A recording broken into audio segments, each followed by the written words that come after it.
بسم اللہ الرحمن الرحیم۔ گمنام ایرو کے معزز ناظرین، السلام علیکم۔ آئیے چلتے ہیں کہانی کی طرف۔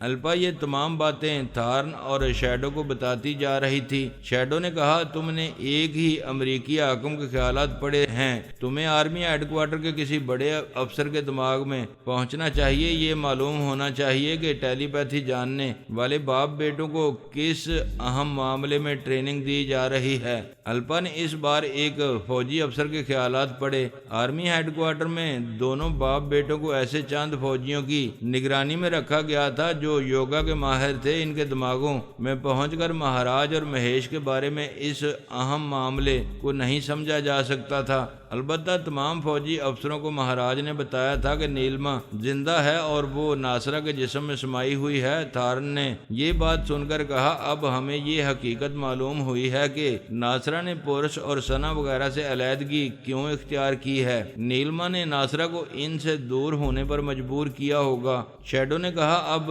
یہ نیا سوال پیدا ہوتا ہے کہ نیلما ناصرہ کو کہاں لے گئی ہے۔ عقل یہ کہتی ہے کہ وہ ناصرہ کو امریکہ میں رہنے نہیں دے گی، یورپ یا ایشیا کی طرف لے جائے گی۔ اتنی معلومات کے بعد یہ ہم یقین سے کہہ سکتے ہیں کہ کینیڈا میں کوئی ٹیلی پیتھی جاننے والا دشمن نہیں ہے۔ ہمیں کینیڈا جانا چاہیے، وہاں کے کئی بڑے شہروں اٹاوا، ٹورنٹو اور مونٹریال وغیرہ میں رہ سکتے ہیں۔ تھارن نے کہا، شیڈو دور تک سوچتا ہے اور تمام پہلوؤں پر غور کر کے مشورہ دیتا ہے۔ ہمیں کینیڈا کے کسی شہر میں جانا چاہیے، وہاں رہ کر الپا خیال خوانی کے ذریعے تمام ٹیلی پیتھی جاننے والوں کے بارے میں معلومات حاصل کرتی رہے گی۔ اگر ان میں سے کوئی کینیڈا کی طرف آئے گا تو ہم وہاں سے دوسری جگہ منتقل ہو جائیں گے۔ دشمن 2 ہوں تو 2 جگہ اور 4 ہوں تو 4 جگہوں پر مختلف منصوبے بنتے رہتے ہیں۔ ایک دوسرے سے کس طرح محفوظ رہ کر دوسروں کو نقصان پہنچایا جائے، دوسروں کو فنا کر کے اپنی زندگی بڑھائی جائے۔ مہاراج اور مہیش نے اپنی زندگی بڑھانے کے لیے امریکہ کی غلامی قبول کی تھی۔ ناصرہ اپنے جسم کو زندہ رکھنے کے لیے نیلما کی آتما کی محتاج ہو گئی تھی۔ الپا ایک کٹھ پتلی بن کر تھارن اور شیڈو کے ساتھ سفر کر رہی تھی۔ پورس اور سنا کا اب کوئی کام امریکہ میں نہیں رہا تھا، لہذا سنا نے کہا، بھائی جان ہمیں پیرس جانا چاہیے، وہاں سانی اور پارس ہیں۔ پاپا فرہاد اور سانی کے ذریعے ہمارے گہرے مراسم ہو گئے ہیں، ہم سب ایک دوسرے سے مل رہے ہیں، صرف آپ نے اب تک پارس بھائی سے روبرو ملاقات نہیں کی ہے۔ اس ملاقات کے بعد آپ دونوں گہرے دوست بن جائیں گے۔ اس فیصلے کے بعد سنا اور پورس پیرس کے لیے روانہ ہو گئے تھے۔ سنا نے خیال خوانی کے ذریعے سانی اور پارس سے کہہ دیا تھا کہ وہ اور پورس ان کے ساتھ پیرس میں رہنے کے لیے آ رہے ہیں۔ سانی اور پارس نے بہت خوشی اور محبت کا اظہار کیا تھا اور کہا تھا کہ ان کا استقبال کرنے کے لیے وہ دونوں ایئرپورٹ آئیں گے اور ان کے ساتھ پیرس میں جھیل کنارے والے کاٹیج میں رہیں گے۔ حالات ایسے ہی بنتے ہیں، کوئی اپنے حالات سے مجبور ہو کر الپا کی طرح اپنا وطن چھوڑتا ہے، کوئی پورس کی طرح پارس سے دوستانہ تعلقات بڑھانے کے لیے سفر کرتا ہے، اور کوئی پارس کی طرح پورس کا استقبال کرنے کے لیے ایئرپورٹ آتا ہے۔ کوئی نہیں جانتا کہ دنیا کے مختلف علاقوں کے لوگ ایک دوسرے سے انجان رہ کر کس مقام پر ایک دوسرے کے قریب سے گزرنے والے یا ٹکرانے والے ہیں۔ سانی نے پارس سے کہا، ہم سنا اور پورس کو سرپرائز دیں گے، ان کی فلائٹ پہلے لندن پہنچے گی پھر پیرس آئے گی، وہ دونوں پیرس کے ایئرپورٹ میں ہم سے ملنے کی توقع کریں گے، ہم ان کی توقع کے خلاف لندن جائیں گے اور وہاں ان کا استقبال کریں گے تو وہ حیران بھی ہوں گے اور خوش بھی ہوں گے۔ پارس نے کہا، اچھا آئیڈیا ہے، ہم ان کے ساتھ لندن میں 2-4 دن رہ کر تفریح کریں گے، پھر انہیں اپنے ساتھ پیرس لے آئیں گے۔ وہ سنا اور پورس کو سرپرائز دینے کے لیے لندن آ گئے۔ اسی ایئرپورٹ پر پہلے اسرائیل سے آنے والی فلائٹ پہنچنے والی تھی اور امریکی فلائٹ بھی 1 گھنٹہ بعد آنے والی تھی۔ ویسے ایک مقام پر جمع ہونے کے باوجود کوئی کسی کو پہچان نہیں سکتا تھا، کیونکہ سبھی نے اپنے اپنے چہرے اور لب و لہجے بدلے ہوئے تھے۔ پہلے اسرائیل کی فلائٹ آئی، الپا، تھارن اور شیڈو کے پاس زیادہ سامان نہیں تھا، ایک سفری بیگ تھا۔ انہوں نے اپنے بیگ اپنے ساتھ رکھے تھے، لہذا انہیں لیگیج ہال کی طرف نہیں جانا پڑا۔ ان کا تعاقب کرنے والا جاسوس فوجی افسر بھی ایک بیگ کے ساتھ ان کے پیچھے کچھ فاصلے پر تھا۔ وہ سب اپنے پاسپورٹ وغیرہ پر مہر لگوا کر اس ہال میں آئے جہاں مختلف ایئر ویز کمپنیوں کے کاؤنٹر تھے جہاں سے ٹکٹ خریدے جا سکتے تھے۔ تھارن کو معلوم کرنا تھا کہ لندن سے کینیڈا جانے والی فلائٹ کب وہاں سے روانہ ہوگی۔ وہ تینوں ایک جگہ خاموش کھڑے تھے۔ الپا خیال خوانی کے ذریعے تھارن سے کہہ رہی تھی، میں کاؤنٹر پر جا کر کینیڈا جانے والی فلائٹ کے بارے میں معلوم کروں گی، تم یہاں سے نیو یارک جانے والی فلائٹ کے بارے میں معلوم کرنے کے لیے دوسرے کاؤنٹر پر جاؤ۔ اگر ہمیں براہ راست کینیڈا کی فلائٹ نہ ملی تو ہم پہلے نیو یارک جائیں گے، وہاں سے کینیڈا جانے کے لیے دوسری فلائٹس بھی مل سکتی ہیں اور پرائیویٹ فلائنگ کلب سے کرائے پر ہیلی کاپٹر اور طیارے بھی مل سکتے ہیں۔ ان تینوں کے آس پاس بھی آنے جانے والے اور انہیں رخصت کرنے والے کتنے ہی لوگ کھڑے ہوئے ایک دوسرے سے گفتگو کر رہے تھے۔ صرف الپا اس لیے خیال خوانی کے ذریعے بول رہی تھی کہ کوئی بہروپیہ دشمن ان کا پروگرام سننے نہ پائے۔ محتاط رہنا ضروری تھا، وہاں کسی دشمن کی توقع نہیں تھی، پھر بھی وہ تھارن کے دماغ میں بول رہی تھی۔ تھارن نے الپا سے کہا، میرا حلق خشک ہو رہا ہے، میں ادھر ایک اسنیک بار میں جا کر بیئر پیوں گا۔ تم شیڈو سے کہو وہ دوسرے کاؤنٹر پر جا کر نیو یارک جانے والی فلائٹ کے بارے میں معلوم کرے گا۔ اس بھیڑ میں الپا کے پیچھے پارس کھڑا ہوا تھا۔ اس نے ثانی کا ہاتھ دبا کر خاموشی سے اپنی طرف متوجہ کیا۔ ثانی نے اسے دیکھا، وہ ایک انگلی سے اپنی پیشانی کی طرف اشارہ کر رہا تھا۔ ثانی فوراً اس کے دماغ میں پہنچ کر بولی، کوئی خاص بات ہے؟ ہاں، یہ تو تم جانتی ہو کہ جب سے تم میری زندگی میں آئی ہو میں نے حسین عورتوں کی طرف لڑکنا چھوڑ دیا ہے۔ ثانی نے پوچھا، یہ اپنی پارسائی جتانے کا کون سا موقع ہے؟ پہلے پوری بات سنو۔ تم جانتی ہو کہ میں جس حسینہ کے ساتھ ایک رات گزار لیتا ہوں اس کے بدن کی مخصوص بو کو ایک ہاتھ کے فاصلے سے بھی پہچان لیتا ہوں۔ کیا تم کسی کو اس کی بو سے پہچان رہے ہو؟ ہاں، تم میرے سامنے ہو اور میرے پیچھے جس عورت کو دیکھ رہی ہو وہ الپا ہے۔ ثانی نے حیرانی سے الپا کی طرف دیکھا، پھر کہا، اس کے ساتھ کھڑا ہوا شخص کہیں جا رہا ہے۔ الپا مجھے دماغ میں نہیں آنے دے گی، یہ سمجھ لے گی کہ یہاں کوئی ٹیلی پیتھی جاننے والا موجود ہے۔ پھر وہ تھارن کو دیکھ کر بولی، الپا کا ساتھی اسنیک بار کے کاؤنٹر پر گیا ہے اور وہ بیئر کا ایک کین لے رہا ہے، اس کا مطلب ہے نشہ کرتا ہے۔ تم ٹھہرو، میں ابھی آتی ہوں۔ وہ آرام سے ٹہلنے کے انداز میں چلتی ہوئی اسنیک بار کے کاؤنٹر پر تھارن کے قریب جانے لگی۔ وہ کین کھول کر پی رہا تھا۔ ثانی اس کے قریب پہنچتے ہی ٹھوکر کھانے والے انداز میں گرتی ہوئی تھارن سے ٹکرائی۔ کین سے بیئر چھلک کر اس کے سوٹ پر تھوڑی سی گری۔ وہ شرمندہ سی ہو کر بولی، سوری، میں اپنا توازن قائم نہ رکھ سکی۔ وہ بولا، کوئی بات نہیں، کسی حسینہ سے ٹکرانا خوش قسمتی ہوتی ہے۔ ثانی نے پہلی بار اس کی مقناطیسی آنکھوں کو دیکھا، پھر اس سے نظریں چرا کر بولی، مائی گاڈ، تمہاری آنکھیں عجیب سی ہیں، دوسروں سے بالکل مختلف ہیں۔ یہ کہہ کر وہ دوسری طرف جانے لگی۔ کوئی اور موقع ہوتا تو تھارن اسے پھانسنے کی کوشش کرتا، لیکن اسے کینیڈا پہنچنے تک محتاط رہنا تھا، اس لیے وہ بیئر پیتے ہوئے دور ایک ایئر ویز کمپنی کے کاؤنٹر پر الپا کو دیکھ رہا تھا۔ ثانی اس سے دور ہو کر اس کے دماغ میں پہنچ چکی تھی اور اس کے خیالات پڑتی جا رہی تھی۔ پھر وہ ثنا کے پاس آئی۔ ثنا اور پورس طیارے میں سفر کر رہے تھے اور 1 گھنٹے کے اندر لندن پہنچنے والے تھے۔ اس نے ثنا سے کہا، میرے دماغ میں آؤ، میں تمہیں تھارن ابین کے دماغ میں پہنچاؤں گی جو کبھی مسٹر ہائیڈ اینڈ سیک کہلاتا تھا۔ تم اس کے خیالات پڑھو اور پورس کو بتاؤ۔ ثنا اس کے پاس آئی۔ اس نے اسے تھارن کے دماغ میں پہنچا دیا۔ پارس ویٹنگ ہال کی ایک سیٹ پر آ کر بیٹھ گیا تھا۔ ثانی اس کے پاس آ کر بیٹھ گئی۔ اسے الپا، تھارن اور شیڈو کے بارے میں پوری تفصیل سے بتانے لگی۔ پارس نے ان کے تمام واقعات سننے کے بعد کہا، یہ بھی خوب ہے کہ تھارن نے الپا کو اپنی ممولہ اور تابع بنا لیا ہے اور الپا نے شیڈو کو اپنا تابع بنا لیا ہے۔ اس میں عجیب سی بات یہ ہے کہ تارن جو نشے کا عادی ہے، اس نے الپا کو تابع بنا کر اس کے ذریعے شیڈو کو بھی اپنا فرما بردار بنا لیا ہے۔ ثانی نے کہا یہ صرف اس لیے کہ تارن کی مقناطیسی آنکھیں بہت خطرناک ہیں، وہ نظریں ملاتے ہی سامنے والوں کو موم کر دیتا ہے۔ میری نظریں صرف ایک ہی بار اس سے ملی تھیں، پھر میں نے بڑی قوت ارادی سے منہ موڑ لیا تھا۔ اس نے الپا کو بڑی آسانی سے اپنی مقناطیسی آنکھوں کے ذریعے زیر کیا ہے۔ اب تم سوچو کہ ہمیں ان کے سلسلے میں کیا کرنا ہے۔ ادھر پورس بھی کچھ سوچ رہا ہوگا۔ میں ابھی علی سے 2 باتیں کر کے آتی ہوں۔ اس نے علی کے پاس پہنچ کر کہا میں بہت زیادہ مصروف رہنے کے باعث یہ تم سے پوچھ نہ سکی کہ شیڈو اس جزیرے سے کیسے نکلا تھا۔ علی نے کہا وہ بہت ذہین اور چلاک ہے، بہترین پلان میکر ہے اور ہر قسم کی بارود اور بموں کو استعمال کرنا اور بموں کو نکارہ بنانے کا ماہر ہے۔ پھر اس نے بتایا شیڈو بڑی چلاکی سے بارودی سرنگوں کو نکارہ بنا کر جزیرے کے ساحل پر پہنچا تھا۔ اس نے تم سے سچے دل سے کہا تھا کہ وہ آئندہ مجرمانہ زندگی نہیں گزارے گا، پچھلے جرائم کی تلافی کرنے کے لیے دوسروں کے کام آتا رہے گا۔ ہاں، میں نے اس کے دماغ میں رہ کر اس کے چور خیالات سے معلوم کیا تھا کہ وہ سچے دل سے توبہ کر رہا ہے اور واقعی آئندہ ایک شریفانہ زندگی گزارے گا۔ لیکن اسی رات الپا اسے اپنا معمول اور تابع بنا کر لے گئی تھی، لیکن اب وہ خود بری طرح پھنس گئی ہے۔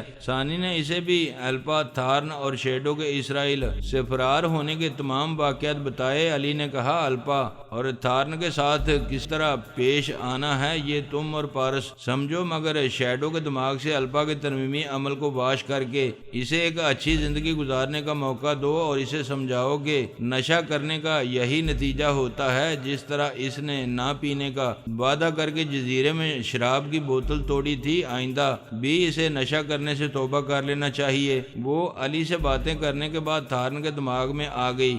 شیڈو نے اسے بتایا کہ نیو یارک والی فلائٹ یہاں سے جا چکی ہے۔ الپا نے کہا ہم یہاں سے جلد نکل جانا چاہتے تھے، لیکن کینیڈا والی فلائٹ کل صبح 8 بجے جائے گی، ہمیں آج کی رات کسی ہوٹل میں گزارنا ہوگی۔ تھارن نے کہا پھر تو مجبوری ہے، چلو کسی 5 اسٹار ہوٹل میں کل صبح کا انتظار کریں گے۔ شیڈو تم کل کی فلائٹ کے لیے 3 ٹکٹ لے آؤ۔ ثانی نے پارس سے کہا یہ تینوں کل صبح 8 بجے کی فلائٹ سے کینیڈا جائیں گے، ابھی کسی 5 اسٹار ہوٹل میں جانے والے ہیں۔ جانے دو، تم تھارن کے ذریعے معلوم کرتی رہو گی کہ وہ کہاں جا رہے ہیں۔ ایئرپورٹ کے اسپیکروں سے اناؤنس کیا جا رہا تھا کہ امریکہ سے فلائٹ آ چکی ہے۔ ثانی خیال خوانی کے ذریعے ثنا سے بولی میرے اور پارس کی طرف سے تم دونوں کو خوش آمدید۔ اس نے مسکرا کر پورس سے کہا ثانی اور پارس ہمیں خوش آمدید کہہ رہے ہیں۔ پورس نے مسکرا کر کہا ان سے کہو آج میں اپنی زندگی کی سچی خوشی حاصل کر رہا ہوں۔ ثنا یہ بات کہنا چاہتی تھی۔ ثانی نے کہا میں نے سن لیا ہے، بے شک پارس اور پورس کے ملاپ سے ہم سب دل کی گہرائیوں سے خوش ہیں۔ کیا تمہارے ساتھ زیادہ سامان ہے؟ لیگیج حال سے ہو کر آؤ گی؟ نہیں، صرف سفری بیگ ہے، امیگریشن کاؤنٹر سے گزرنے کے بعد آ رہے ہیں۔ میں نے پنک کلر کی ساڑی پہنی ہوئی ہے اور بھائی جان نیوی بلو کلر کے سوٹ میں ہیں۔ ثانی نے کہا عجیب اتفاق ہے، پارس نے بھی نیوی بلو کلر کا سوٹ پہنا ہے اور میں زرد کلر کے بلاؤز اور براؤن کلر کے اسکرٹ میں ہوں۔ ہم دونوں ایگزٹ ڈور کے سامنے آ رہے ہیں۔ وہ پارس کے ساتھ اس دروازے پر آئی جہاں سے مسافر باہر آ رہے تھے، اپنے استقبال کرنے والوں سے گلے مل رہے تھے، مصافحہ کر رہے تھے۔ تب ادھر ثانی اور پارس اور ادھر ثنا اور پورس نے ایک دوسرے کو لباس سے اور خیال خوانی کے ذریعے پہچانا۔ اب انہیں آگے بڑھ کر بڑی گرم جوشی سے ایک دوسرے کے گلے لگ جانا چاہیے تھا، لیکن ثانی نے پورس کو اور ثنا نے حیرانی سے پارس کو دیکھا۔ صرف اتنا ہی نہیں، پارس اور پورس نے بھی ایک دوسرے کو حیرانی سے دیکھا، کیونکہ ان کے صرف لباس کا کلر ایک نہیں تھا،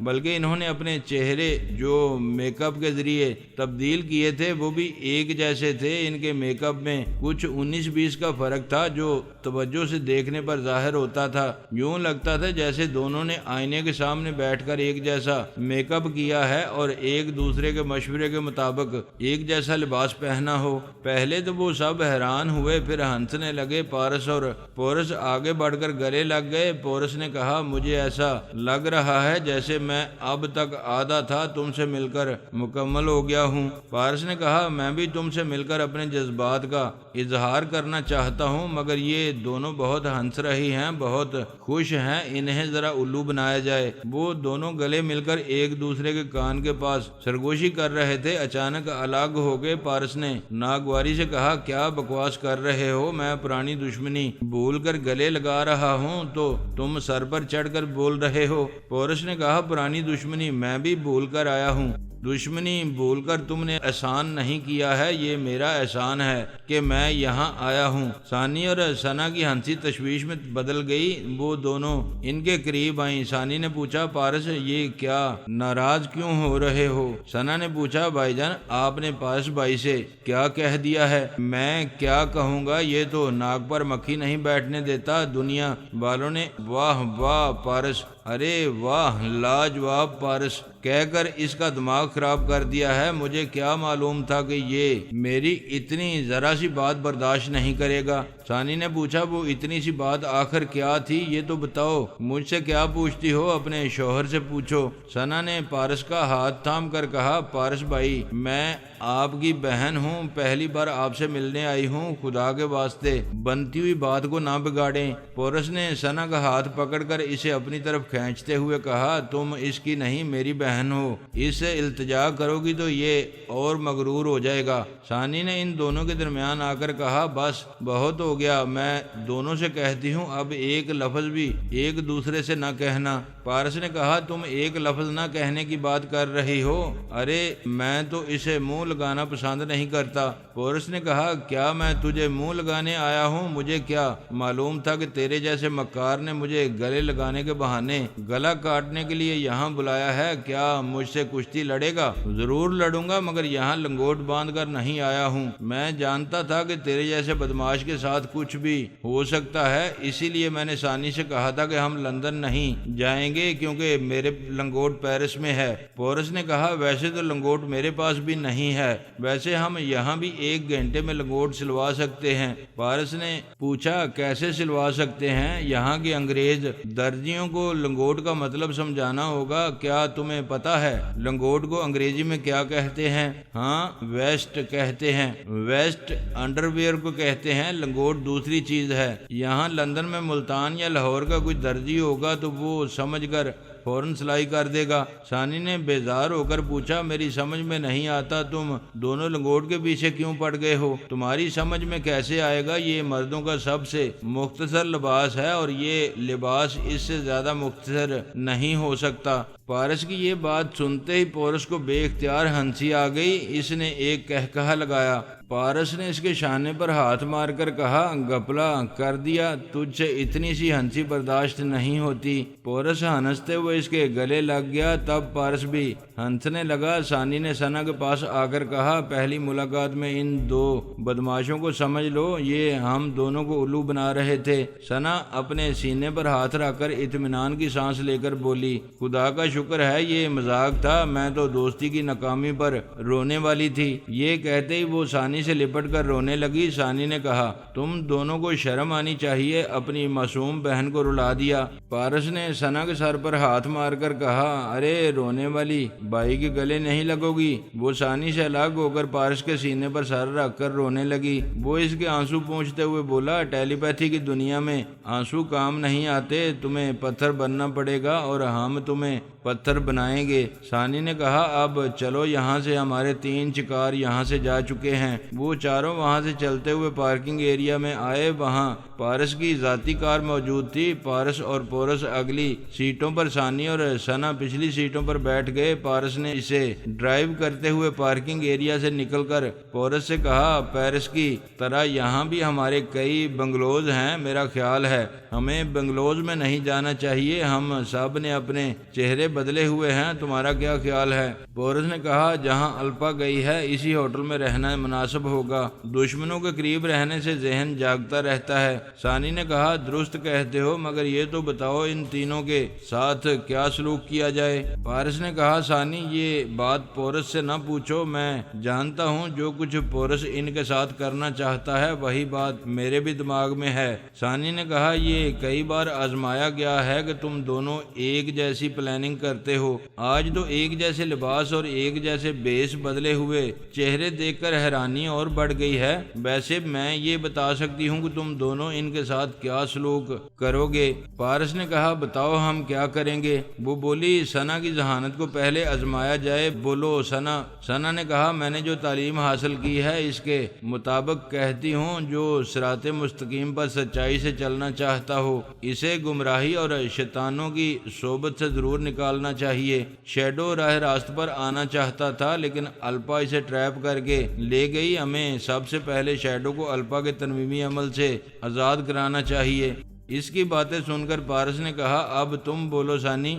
ثانی نے کہا شیڈو الپا کا معمول اور تابع ہے، اگر ہم الپا پر تنویمی عمل کر کے اس کا برین واش کر دیں اور اسے تھارن کے ہپناٹزم سے آزاد کرا کے اپنی معمولہ اور تابع بنا لیں تو شیڈو خود بخود الپا کے تنویمی عمل سے آزاد ہو جائے گا اور تھارن بھی الپا کا حاکم بن کر نہیں رہ سکے گا، پھر تو کھیل ختم اور پیسہ ہضم۔ ثانی نے پارس سے کہا مجھے تانا نہ دو، کیا ان تینوں کو ختم کر دینا چاہتے ہو؟ اسی لیے کھیل ختم کہہ رہے ہو؟